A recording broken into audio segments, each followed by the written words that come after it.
For nearly a century and a half, the illustrious Anheuser-Busch brewery had remained a cherished family legacy that spanned 5 generations. Fathers passed the beer-making torch down to their sons and so on, creating a tradition as fast as the finest brew. But some traditions have an expiration date, and this one's running out of time. From its humble beginnings to the Dylan Mulvaney Bud Lash, we'll uncover the rise and fall of Budweiser and Anheuser-Busch.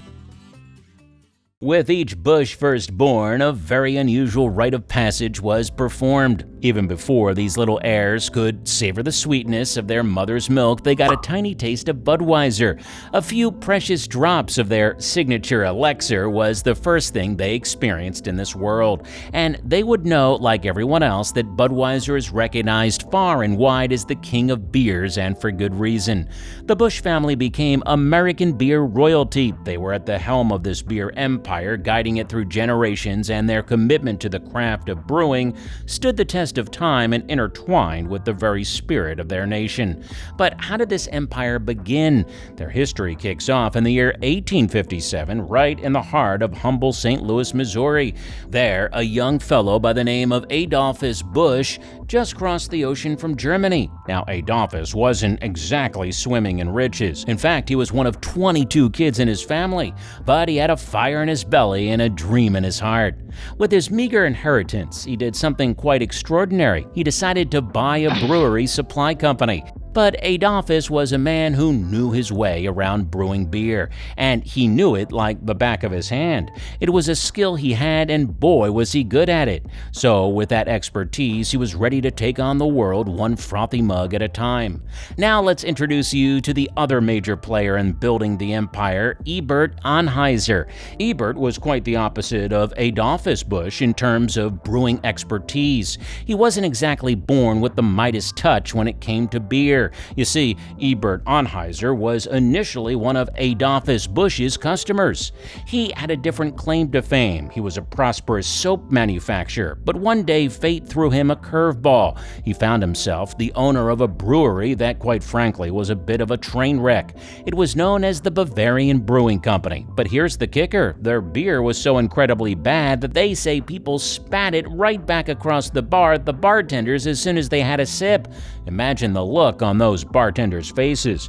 Well, this was a brewery in dire need of some serious help, and it was about to get exactly that. Well, here's where our tale gets even more exciting. Adolphus Busch, seeing the potential in the Bavarian Brewing Company, decided to take charge. Look at me, sure. I'm the captain now.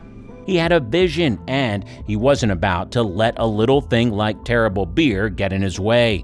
First things first, Busch switched up the game plan. He revamped the recipe, and with that, the old Bavarian Brewing Company got a brand new identity. Anheuser-Busch was born. It was a phoenix rising from the ashes of that spitty beer fiasco. But Adolphus Busch was more than just a brewmaster. He was a true innovator. He owned the whole production process from start to finish, and he was nailing it. He knew that to make a beer stand out, it had to stay fresh, even on cross-country adventures. So, guess what? He was the first to pasteurize beer. But that's not all. He owned the company responsible for building the very railroad cars that transported his beer. He had a piece of the bottle-making action too. Plus, he wasn't content with just brewing. He had his own coal mine to keep the fires burning at his plant. Talk about keeping it all in the family, right? And boy, did the brand take off. Beer was on the rise, becoming the go-to drink for folks across the nation, and Anheuser-Busch was riding the wave all the way to the bank. It carbonated liquid gold. They were churning out beer like there was no tomorrow, selling a whopping 1 million barrels each year. Back then, that was a jaw-dropping number. It was unheard of, unimaginable actually. But just when things were going swimmingly for Anheuser-Busch, a dark cloud loomed on the horizon. It wasn't alcohol that was on the lips of Americans anymore, it was Prohibition, the era when the good old government decided it was time to put a cork on the booze. Adolphus Busch wasn't one to sit idly by while his beloved beer was threatened. He hatched a plan and launched a pre-prohibition ad campaigns. He aimed to change the narrative to show know that beer wasn't this dangerous, evil brew, but rather a light and happy beverage. He wanted to make sure the public saw it as a friendly, harmless drink, more like soda pop, than the demonized hooch.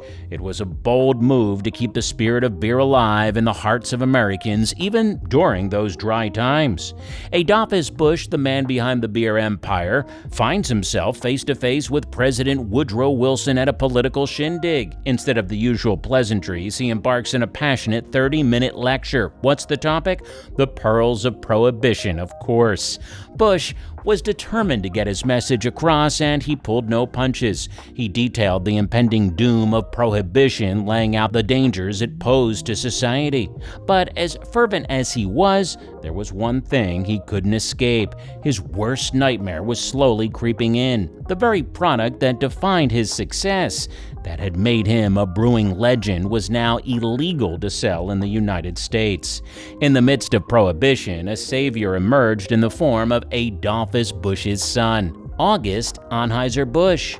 With his brilliant strategy, he managed to keep the company afloat during those turbulent times. The clever move he made was to switch from selling the full product to selling the raw ingredients. See, it wasn't against the law to sell these individual components. It was the ace of putting them together into a nice cold brew that was forbidden. Their secret weapon? Yeast. Those little microorganisms turned out to be the cash engine that kept the company's doors open. By selling yeast, the Busch family found a lifeline, keeping their brewing legacy alive during the Prohibition era. It was a smart pivot that showcased their ingenuity and determination. Prohibition was a wrecking ball for many in the brewing business, wiping out most of Anheuser-Busch's competitors. But August A. managed to weather the storm. He ensured that 2,000 people stayed employed, and they were all set to charge ahead as the top American beer manufacturer once the booze ban was finally lifted. Over the course of the next 2 generations, the enterprising Busch sons carried the torch and drove the company to become a global beer powerhouse. But let me tell you, it wasn't all smooth sailing. The next 75 years were like a roller coaster ride, filled with family drama, power struggles, and some truly tough times. The Busch family had their share of trials and tribulations. Unexpected deaths struck the family, leaving them to grapple with sudden losses. Issues like drug addiction and alcoholism cast shadows over their journey. It was a tale of highs and lows, not just in the business, but in the family itself. Despite the hardships and challenges, the Busch family remained resilient and continued to leave their mark on the world of beer. But everything was about to change for them. All this beer talk is making me thirsty. How about you give this video a like while we go grab ourselves a cold one? But keep listening while you're on the way to the fridge, because things are about to take a nosedive from here. Now, back to the video. A big Belgian-Brazilian brewer called InBev had grand plans. In 2008, they decided to gobble up Anheuser-Busch in a colossal $52 billion takeover. It was a monumental deal that could create the biggest brewer in the world. Talk about brewing giants coming together. It wasn't a smooth journey, though. The Anheuser-Busch board had been holding their ground for about a month, resisting InBev's offers, but then on July 13th, they had a change of heart. They agreed to accept a juicier bid, one that had been sweetened to a whopping $70 a share in cash, up from the original $65. It was a game-changing moment in the world of brewing. Now, while this may sound all good on the surface, it was far from that underneath. Fast forward to November 18th, 2008, and that grand hostile takeover finally came to a close. The new parent corporation that emerged from the brewing battle was given a mouthful of a name, becoming Anheuser-Busch InBev. And what about good old Anheuser-Busch? Well, it became a wholly owned subsidiary of this new brewing behemoth, now under the watchful eye of the North America Zone Unit within AB InBev. Now, here's where the winds of change truly swept through. Early in 2009, the once family-led company, known for its extravagant spending, underwent a radical transformation. AB InBev shifted its focus keenly toward cost-cutting and fattening up those profit margins. It was a whole new ballgame, and they were reimagining the way they sold their beloved beer. AB InBev wasted no time in their mission to revamp the Anheuser-Busch Company subsidiary. They were all about slashing costs and making every dollar count. So they introduced performance-related pay as part of their new game plan, shaking things up in the workforce. Right out of the gate, they had to say goodbye to 1,400 employees and bid adieu to 415 contractors. It was a bitter pill to swallow, but it was all a part of their strategy.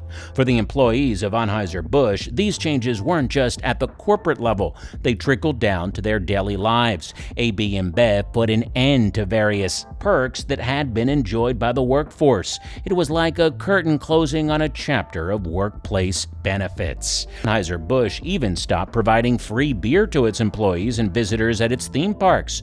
These cost-cutting measures weren't just about tightening the belt, they were about redefining the company's bottom line. And here's the silver lining. All these changes resulted in a significant drop in AB InBev's debt, which went from $56.6 billion in 2008 to $30.1 billion by the end of 2012.